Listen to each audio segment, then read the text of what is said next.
విజయవాడలో వరద బాధితులను ఆదుకునేందుకు 1200 వాహనాల ద్వారా ప్రతి ఇంటికి నిత్యావసర వస్తువులు పంపిణీ చేస్తామని మంత్రి నాదెండ్ల మనోహర్ తెలిపారు.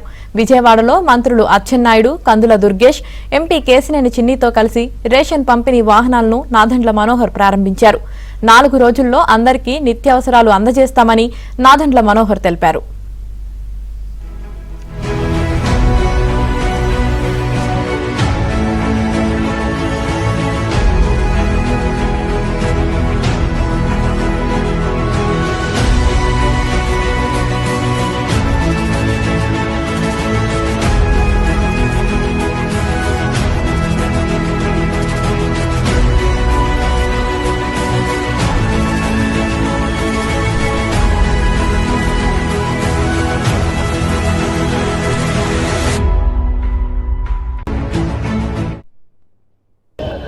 విజయవాడ నగరంలో ఉన్న ప్రతి ఒక్కరికి ఎవరైతే ముంపు ప్రాంతాల్లో బాధితులుగా ఉన్నారో ముందుగా వారికి 25 కిలోల బియ్యం, 1 కిలో కందిపప్పు, 1 కిలో పంచదార, 1 లీటర్ పామాయిల్, అదేవిధంగా ఉల్లిపాయలు, బంగాళదుంపలు, వీటితో పాటు ఈరోజు మున్సిపల్ శాఖ నుంచి అందించిన కొన్ని ఐటమ్స్ కూడా అందరికీ అందించడానికి ఒక ప్రయత్నం చేస్తున్నాం.